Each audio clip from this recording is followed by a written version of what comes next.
So I was down to my last couple days in Indonesia for the whole trip, and I figured there was enough few days left to make it all the way to Komodo. Yeah, I just finished up Lombok, and I was finishing up everything, exploring everything there. Saw all those crazy beaches, and it was a whole nother side of Indonesia that I haven't seen.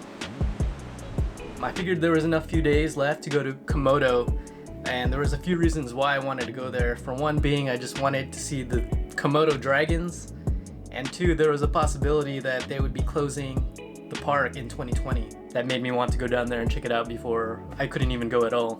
Usually most people would fly from Lombok to Komodo because there's airports in both of those cities, but I decided to just go by land. I did not know how long it was going to take. I thought it was going to be just a few hours. It ended up being like 24 hours total travel time. So first, we get in the bus, drive all the way across Lombok. That bus gets on a ferry, goes across the water to go to the next island, which is Sumbawa. And Sumbawa is this huge stretch of island that takes all night to drive through all the way by land, and then end up in the very end, which is Sape. And then from Sape, get in another ferry and go all the way across past Komodo National Park to get to our main endpoint, which is Labuan Bajo, Flores, Indonesia.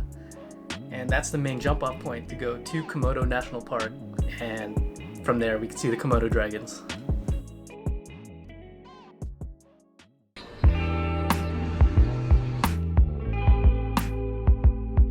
When you're just sitting there in a bus, you're just pretty much on the edge. You're not even relaxed because you just want to hope for the best and end up in the right place.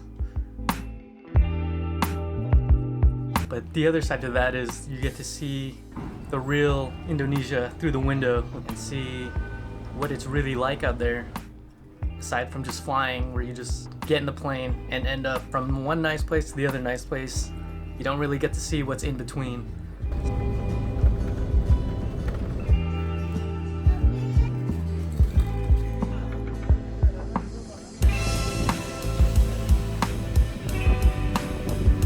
Flores, it was just a super nice place. The weather was perfect.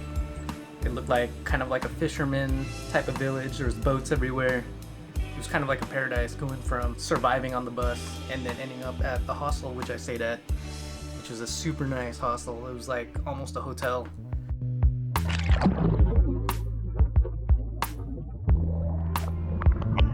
First day when I got there, I just chilled out, went to the pool, went swimming, and then just went out at night and got some dinner, got some fresh fish.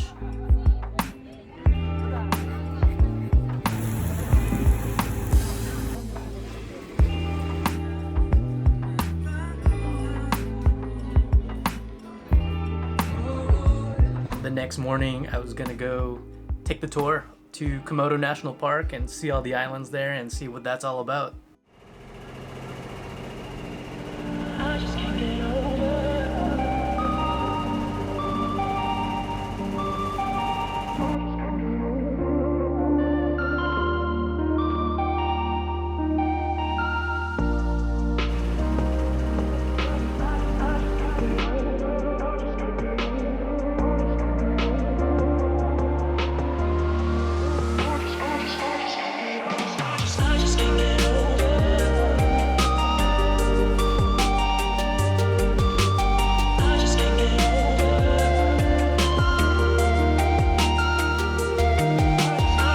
Woke up early, went on the boat, and it was just already an amazing start. It was like one of the most golden hours that I've ever seen.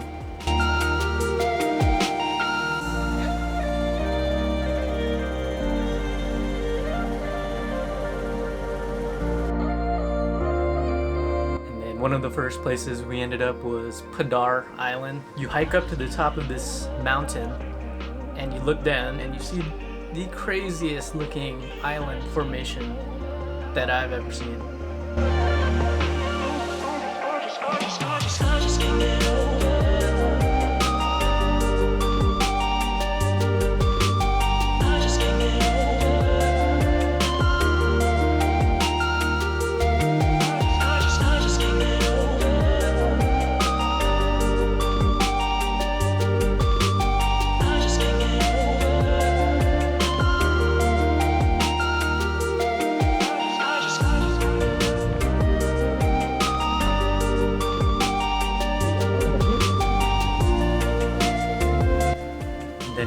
from island to island, just see all these rocks everywhere. There's like hundreds of these mountains that are just everywhere.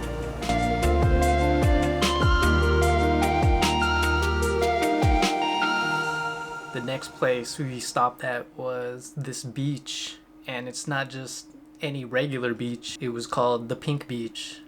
You look down at this water and it's just this emerald green, turquoise, gem looking water.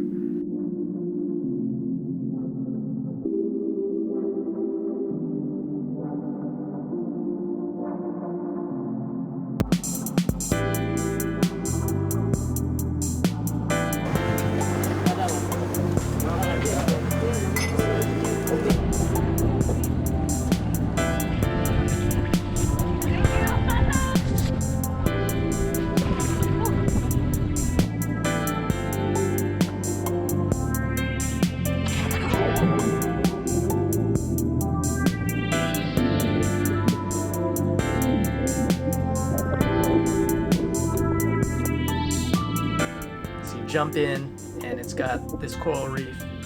You swim over to the shore and you see that the sand is pink, and you just cannot believe what you're seeing when you get there.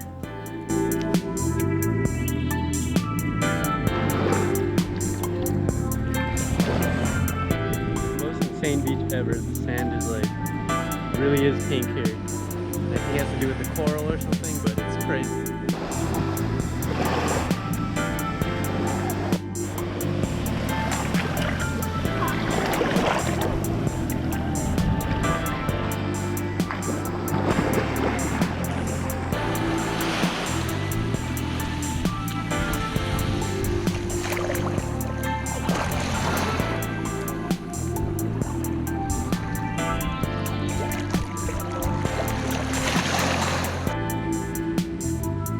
And then we drove all the way to the main national park area of Komodo.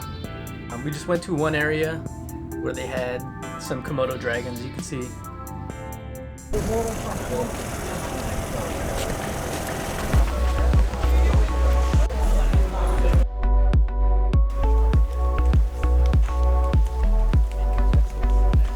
year.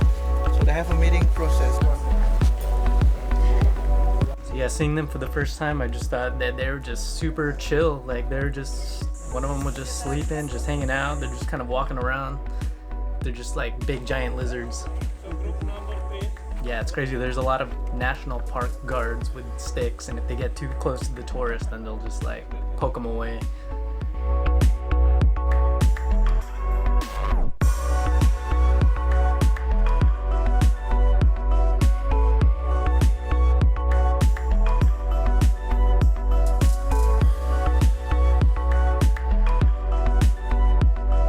Day ended that we saw a quick manta ray on the way back in the water, and then saw the sunset and it looked exactly like the sunrise, just another golden hour of the day.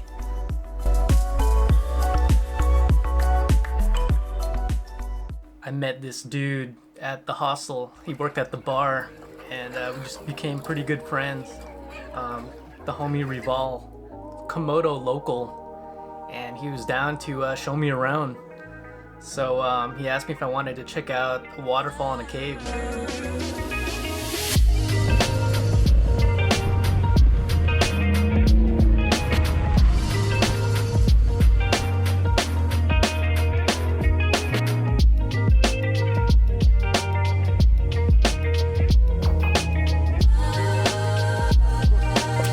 We checked out this place called the Komodo Waterfall, which is like this pretty crazy canyon.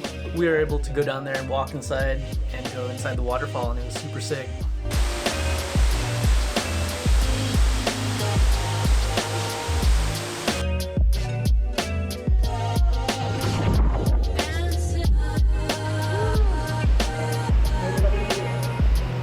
Oh my god, we're going into caverns. You have to swim to get there.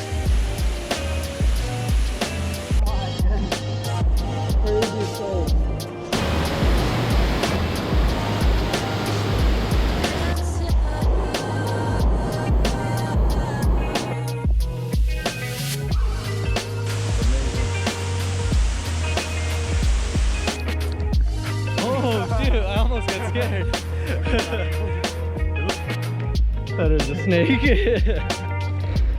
It smells good. Yeah. Then he took me to this place called the Rinko Cave. And you have to take a small boat to get there. Just see super calm water, like it's just like you're gliding on a mirror when you're looking down. It's so crazy.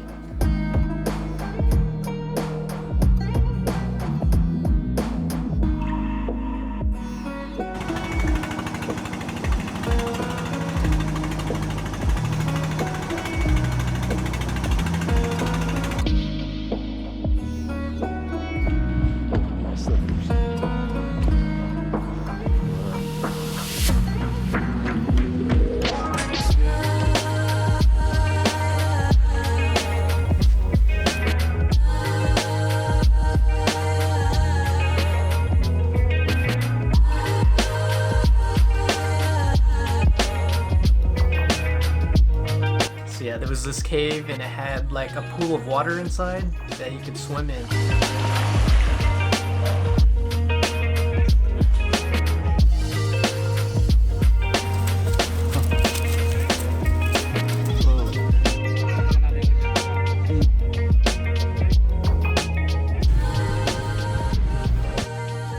Yeah, that wrapped up Indonesia with Komodo as the finale. All in all, the whole Indonesia trip was just insane. It was a whole nother culture. Just switching from different Asian cultures, like from the Philippines to now Indonesia, and just learning how different the people are and how different the cultures are, and the language and the food.